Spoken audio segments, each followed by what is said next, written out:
talking to this on a group extended person I know, and they were talking about this how Muslims are kind of trying to boycott French products, and they were worried about giving up their perfume. And like, how can I? This is tough for me. Tell them, you must not give it up. You must spray yourself. You must bathe yourself in that perfume 5 times a day. 5 times a day you take wudu.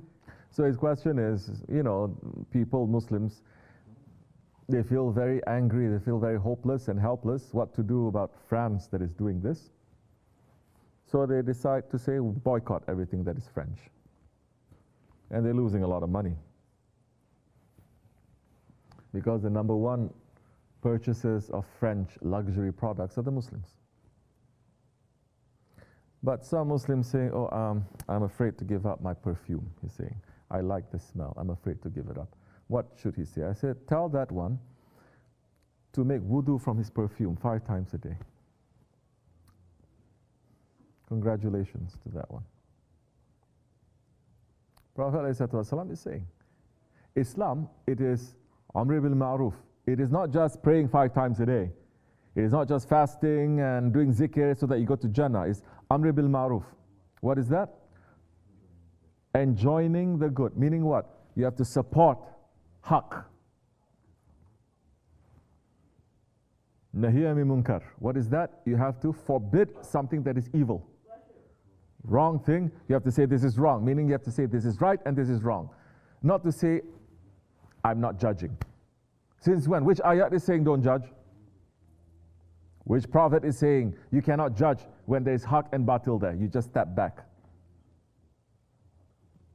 And this is part of our faith. When you don't have this, Islam is not ruling. There is no power. There is no honor. And Allah will remove that honor from you and you'll be humiliated every day. This, what they did to the Holy Prophet ﷺ, is not bringing him down one bit. His station is always rising. But it is bringing the honor of the Muslims more and more and more down.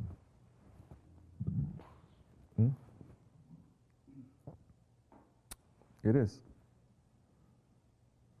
so easy for people to do. They say they're doing that. So many things that you can do. And the Prophet is saying, if you see something wrong, something bad, first change it with your hands. If you cannot change it with your tongue, say something. And if you can't, change it inside of your heart, but that is the lowest level. That is the lowest level. Now, Muslims are saying we don't want to do anything. We cannot do anything. So many things they can do, of course, but suddenly when it comes to defending haqq, people are very stupid. They say, now we're going to boycott. And some foolish ones also, no, don't boycott. You cannot sink down to their level. You have to be above them. You have to forgive them. Because otherwise it's going to be a clash of civilization. But idiot, there's already been a clash of civilization for 1400 years. They refuse to see that the Holy Prophet ﷺ is continuing the teachings of Hazrat Isa and Hazrat Musa. There's a clash 1400 years. You think if you turn your whole way upside down and you are going to show them that you belong to them, you are part of them, they're going to accept you? There's an ayat for that. They'll never accept you until you become one of them. Okay, you become one of them, then what? They still accept you? No. You're still a, what? 5th column, suspicious character. Even if you say, I become one of you, you're still suspicious. So, people, they're boycotting. Okay, at least something. At least something they're doing. But some Muslims are saying, I don't want to give up the perfume. MashaAllah. Huh? This kind of Muslims? What are we going to say now? What are we going to say? Then do they deserve that kind of a prophet?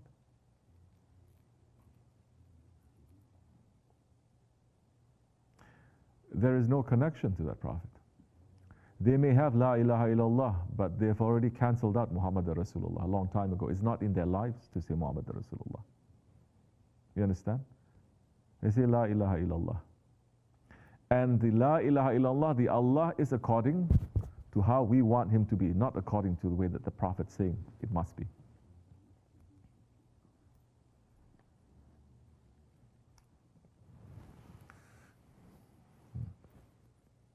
So you must say to that one, congratulations.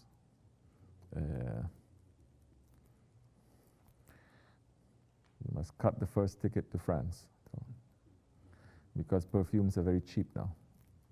Because nobody wants to buy them. You should get bags full of perfume. What we can do. Yes? I was also, when you said in the khutbah that the Prophet ﷺ, the hadith that he says that your faith is not complete unless you love me more than everything else. Between these two extremes, how do we look at ourselves and analyze where we are before? This is how it is. You have that intention. You want to love him more. But you say, but I love my car. Or I love my children. Or I love someone else. I love my mother. And it's really not as much. What are you going to do? You're just going to destroy all these things? Cut off relations? No. What you're going to cut off is your dependence on them. You understand? Number one. Because all these are going to leave you one day, no? You have to realize my car is going to spoil, it's going to leave me. My woman is going to do this, they're going to do that. At least they're going to have their own lives. One day up, one day down. This is real. One thing, you have to say that all the things that I love, is not the most important thing. Second, look to the things that you love. If you make them to serve the Prophet ﷺ, to be in the way of the awliya Allah, then that time you must love them. Then that time there is a safety there. Because you're loving them for the sake of the Prophet ﷺ. They are not against. Do not love someone or anything that is against to the Prophet. But if you love that one is a believer. That one is trying to follow the sunnats. That one is trying to support. That one is doing this and that. And you love them. Your children, make them to love the Prophet. Make them to love the sunnats. Then you love them. But when you have that sincere intention, something will change. Not through you, not through your own thinking. Something is going to change. Some event is going to happen. Some understanding is going to happen. You understand? It doesn't mean now you're going to cut off every love. Just like that. Don't you know? Our Shaykh is saying, once you love that one, Allah will command everything in creation who loves Allah, the angels, to love you too. You understand? And the one who gives you love, what is the shariat of that? What is the shariat if someone gives you love? Huh? You return it. You return it. That is the law of love. Angels love you for the sake of Allah. You have to return the love to the angels too. You cannot say, I'm not returning the love, I'm returning it to Allah. No. Somebody loves you for the sake of Allah, you have to return that love. You cannot just say, no, you don't exist, only Allah exists. No, that's foolishness.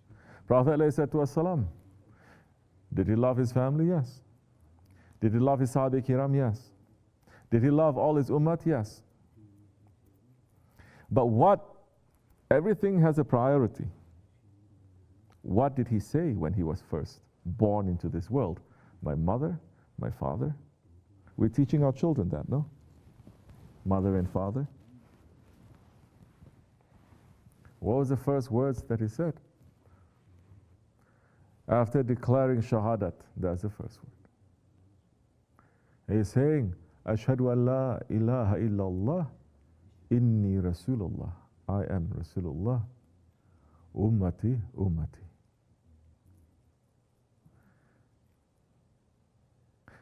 So, where is your ummah? Start humble. This is your ummah. Your jamaat is your ummah. Not your family. If you're putting your family first before the jamaat, before the ummah, you still haven't learned too much.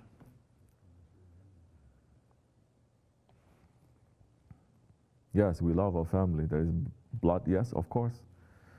But when the situation comes, when you have to choose, and you're able to give something else to someone to help,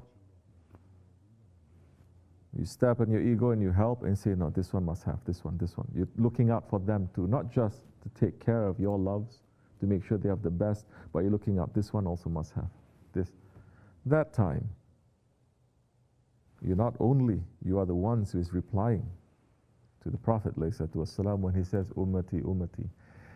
There's nothing that the Prophet says and there's emptiness that comes back, nothing. Then his Ummati is going to say, Labbaik, Ya Rasulullah. Here I am. Here I am. And your actions in all of that is returning that love.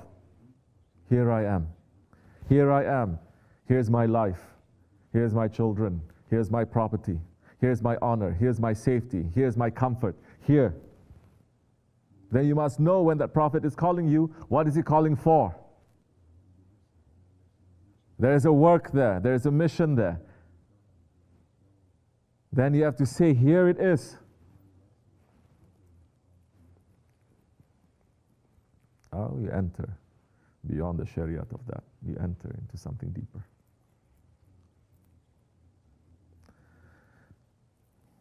So if you are not going to love one another, if you're not going to love one another, your La ilaha illallah is not going to work so good. Yes? There is a hadith. The key to paradise is saying La ilaha illallah. But if you don't love each other, it will not be counted so much. Because the one who said La ilaha illallah, who taught us that, Holy Prophet ﷺ taught us that, taught the whole of creation that, to say La ilaha illallah. He taught the prophets to say La ilaha illallah. He taught everything that Allah subhanahu wa ta'ala has created from the universes to the smallest atoms, how to say La ilaha illallah. And don't think saying is just with the tongue. Acknowledging, understanding that there is only one Allah, nothing else worthy of worship.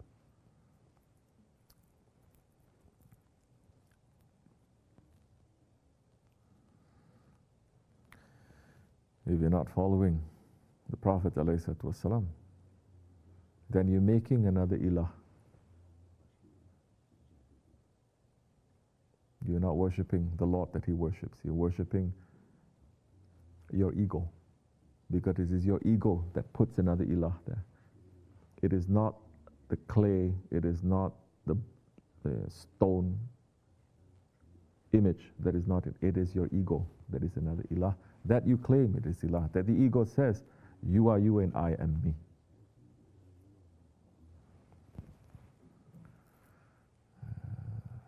So,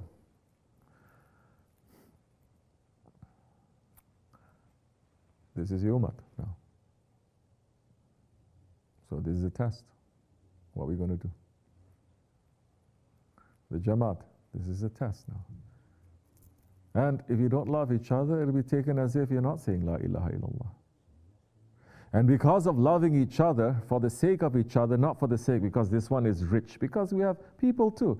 Oh, I only talk to this one because this one is rich.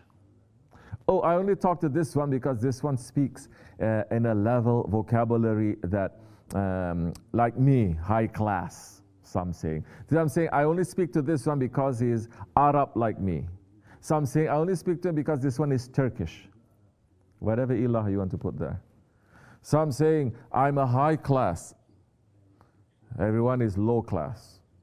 I have no friends because I'm so high. MashaAllah. That time you will have the most highest class one, that is in disobedience to Allah. Shaitan is going to be your friend. Shaitan is going to whisper in your ears and tell you everything, and you think you know everything. And you're going to even say, I know this. Shaykh doesn't know. He's not aware. MashaAllah. We sit and we smile. It's okay. We play stupid. It's okay. So, if you're not taking care of each other, You are not going to be those ones that even the prophets they are going to be envious of on the day of judgment. Who are those? They're going to ask. Are these prophets? We don't know them because the prophets, they're all brothers. They know each other. And these ones, they are given such honor. They are sitting on thrones of light. These are the secret ones. And it will be answered to them, these are not prophets. These are ones that they love each other for the sake of Allah. They are not related to each other.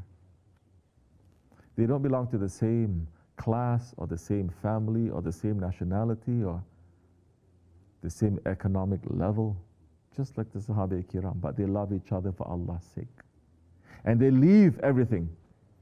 They cut off even their language, their culture, their families, to put the Jamaat first, each other first, just like the Sahabis. It says, those ones. We are nominees for that. This is why we are here. This is why our Shaykh is pulling us here. We are nominees for that. But how are we behaving? Because here living in America, so much is just given to us so easily like that. What happens when you are not in need? You will never know what it means to be in need. If you're never hungry, you will not know when someone is hungry. If you're not hurting, you will not know how someone is hurting. Then you're not going to be aware.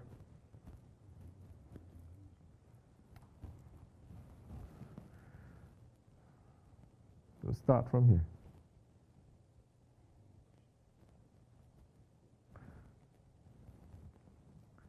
They are going to say, I'm a nice guy, but everyone else is a jerk. This one says something to me. This one is not fair. This one, never ending. This is the kind of things, complaints people have. 24 hours. You are not perfect too. You're also a jerk.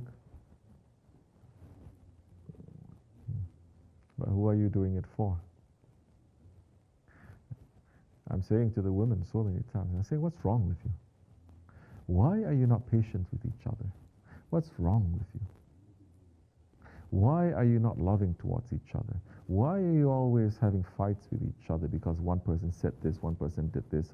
Why is that? Because Allah has put more rahmat and rahim in the woman than He has put in the man. Naturally, He has put, your own womb is called a rahim. If men go through pain, they want to return that pain. When women go through pain, and the biggest pain is the pain of childbirth, they return it with love. This is given to you. This is in your, how you say? Not makeup. This is in your, DNA. Fitra. This is in your fitra. This is how Allah has created you. You know this.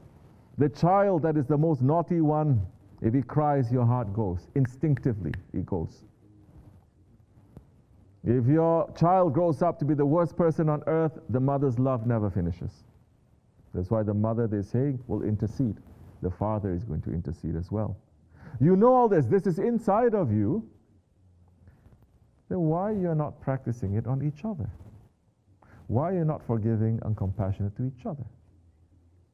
Men have to struggle so hard for their hearts to melt a little bit, as Shaykh Maulana Shaykh, and he's saying the men's hearts, their hearts of stone. But now women are worse than men. Because they want to become like men, they become worse than men. They become unnatural. Not man, not woman. Heartless.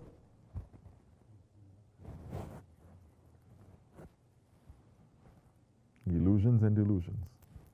So many voices in your head. Are you listening to the voice of your Shaykh? He's not veiled yet. Shaykh Efendi has put me here. I'm not veiled yet. I'm saying, turn right. Say, but I heard you saying turn left. Other things are saying turn left. Say, what can I do? This is not a way of forcing. But understand, this is in deviation and in disobedience. Don't fool yourself.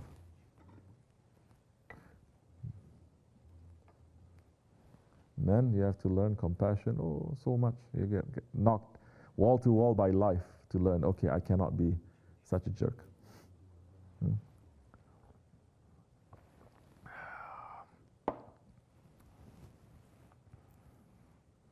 Allah, Allah. So wake up a little bit. There is nothing that Allah, that the Prophet is bringing that you don't know already. It is all inside of you. One of the names of the Prophet ﷺ, he is the one who reminds.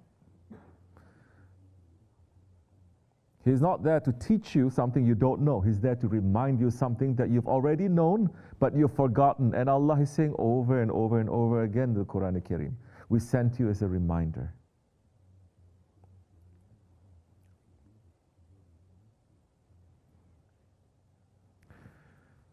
So these things, they are not unusual that we have to crack our brains to try to understand. It's all common sense. We have it inside. What is making us to stop this? Our ego, our nafs. So difficult to understand. What is so difficult to understand? You cannot do anything.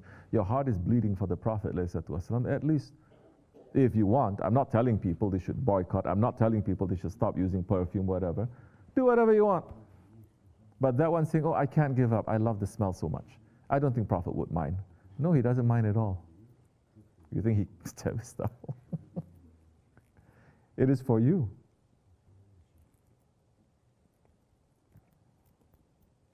Astaghfirullah.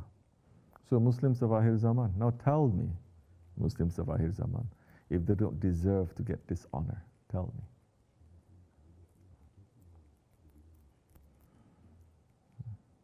me. Astaghfirullah. Anyway. Ya Allah protect us. Ya Allah forgive me, inshallah. Al-Fatiha. Amin. Assalamu alaikum.